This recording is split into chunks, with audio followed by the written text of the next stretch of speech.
Good afternoon and welcome to today's special meeting of the Cabinet on Tuesday, 21st of September. Members are reminded that we will be using the audio-visual system this afternoon, and the meeting will also be streamed live on YouTube. There is a quick reference card placed on the desk in front of you, which provides instruction on how to use the basic speaking function of the microphone.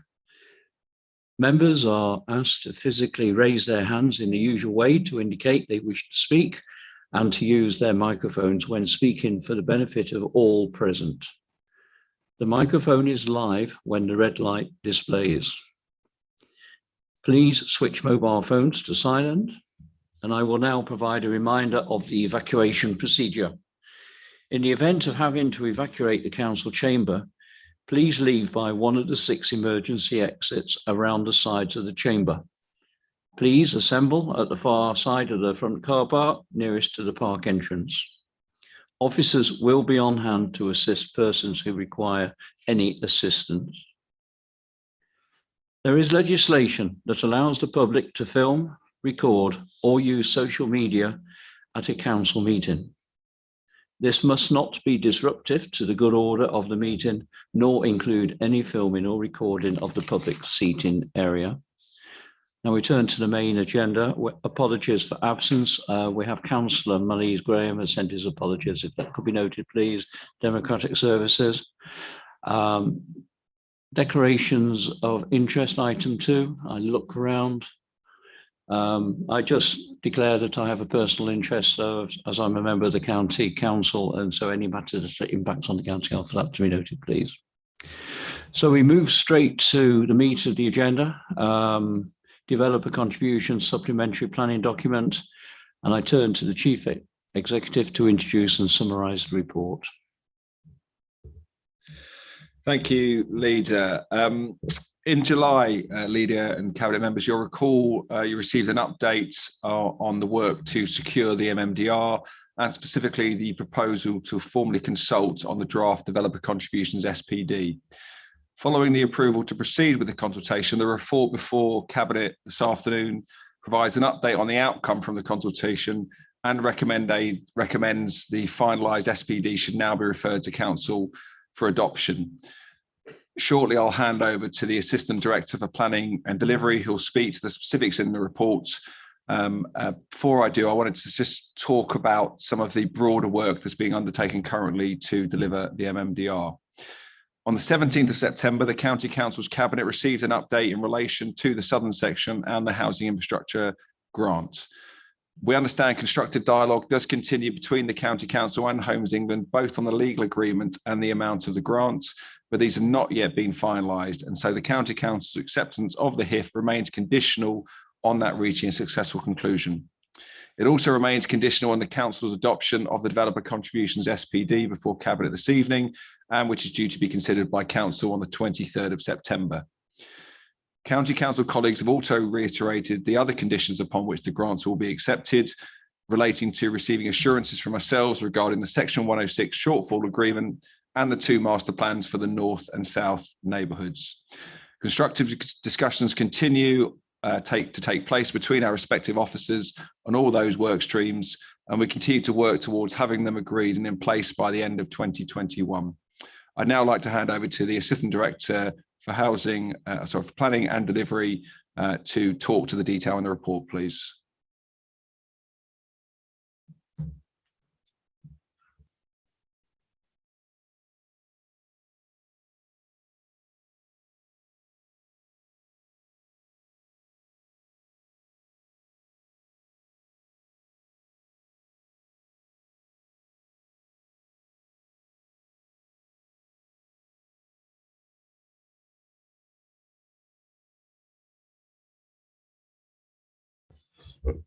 Thank you, Leader, members.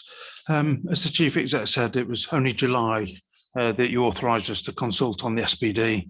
At that time, you had a fully drafted document, and that went out for people to comment on for a 6 weeks period. We had, I think it's fair to say, surprisingly fulsome response.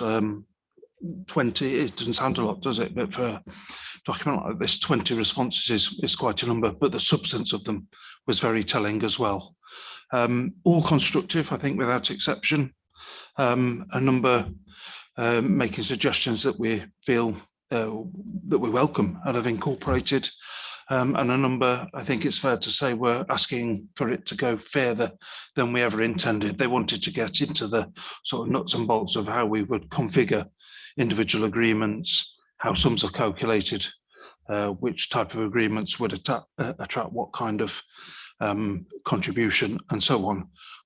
Whilst ours is, the intent of this document is very much procedural and really homes in upon that circumstances where negotiations are necessary and concessions might be an option. So that latter set we've really set aside, but have made the comment in the report that we might do a procedural note to help oil the wheels of the actual production of 106, as opposed to the topic of this SPD. What we have done is taken on board a broad range of really quite discrete points that enhance the content of the SPD. So we're grateful for those suggestions. But particularly if I can home in on one, and it probably is the easiest thing to do is to turn to the table that appears at paragraph 6.5 of the report and 3.2 of the SPD itself, whereby we've tried to make it absolutely clear the resonance and the connection of the SPD to the local plan policy from which it emanates, which is policy IN3. There was criticism that was, well, at best lost, but at worst being corrupted, and we're absolutely certain it's not, and welcome the opportunity to make it clear. So the bundle tonight includes the report, which is a brief overview of the SPD again and the changes that we've made.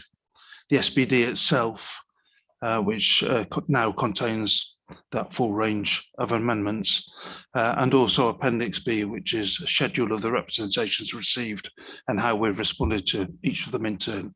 Each of the 20, number of them make a lot of comments, so the quantity starts to grow. As the Chief Exec said, this all plays into the wider picture of our strategic objectives, and indeed the relationship with the County Council and their investment into infrastructure, principally in the town, but not limited to the town. We believe with its, particularly in its revised version, we've met our commitments and promises to the County Council and to others. With that, we would recommend that you recommend its adoption by full council.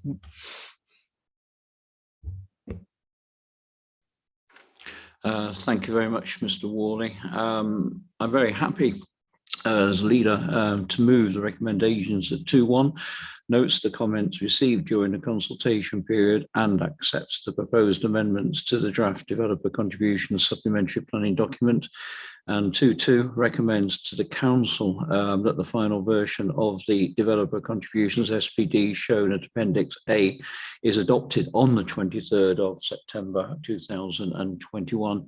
Just an odd comment I have to make is that this is, to me, it's another step to securing the southern link of the bypass, as it's mostly known in Melton, although it does have the official name of MMDR, but to most of us, we do call it the bypass.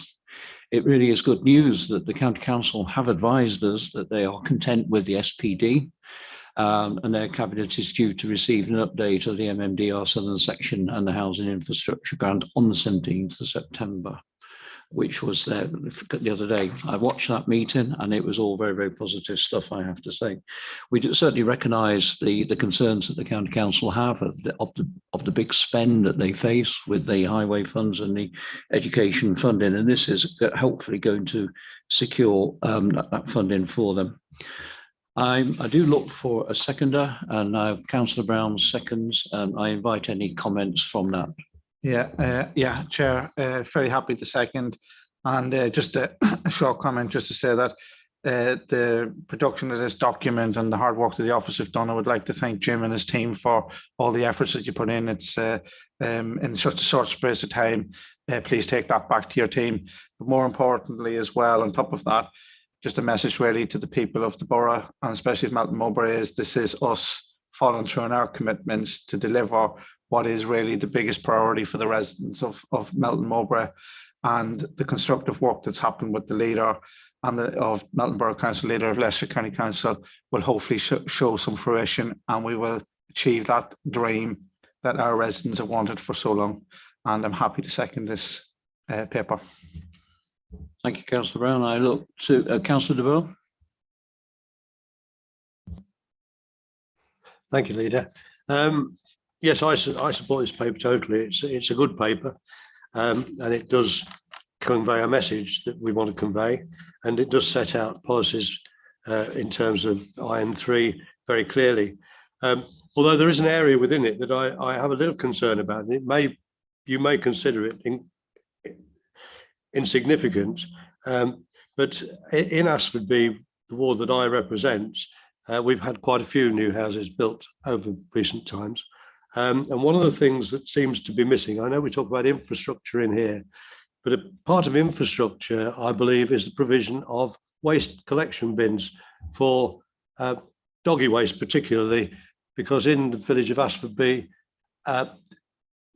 almost all people who have houses have dogs now, and the cost of maintaining, clearing up, emptying the bins is quite considerable, and that represents quite a burden on parish councils if it's replicated around. And I think that maybe should be some reference in here that stipulates that developers, within their cost, working out their costs, that they actually provide for some facility for making a contribution, providing bins and doing that sort of thing. It is certainly becoming a much bigger problem in the parishes.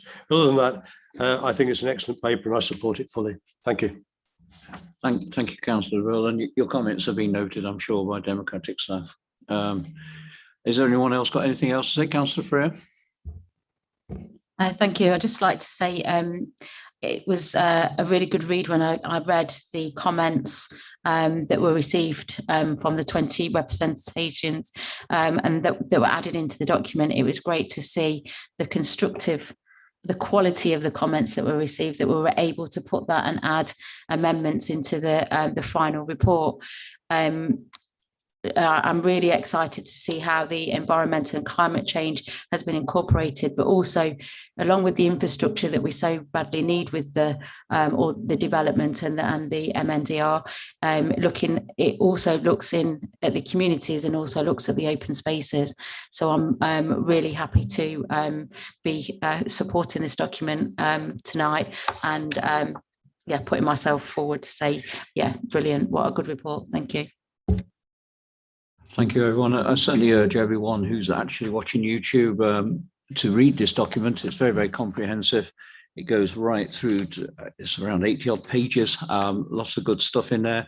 And what it does, as Councillor Browne has already said, it does demonstrate that we are doing our very, very best to secure what we believe that what people in Melton Mowbray want the most, which is a bypass round the town. There is a good reason to believe that we could see shovels in the ground in the spring of next year, I'm advised. So that is a good sign, whether that comes about, but that is what I've been told, depending on various other matters. But so it's getting closer and closer. This hopefully will give the County Council confidence to go for the HIF money. So thank you very much. I'm going to ask you all to vote on this one by raising your hands. Those in favour, please raise their hands.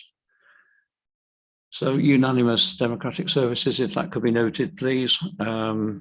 So thank you very much. So 2122 has passed, so it goes to full council on Thursday evening.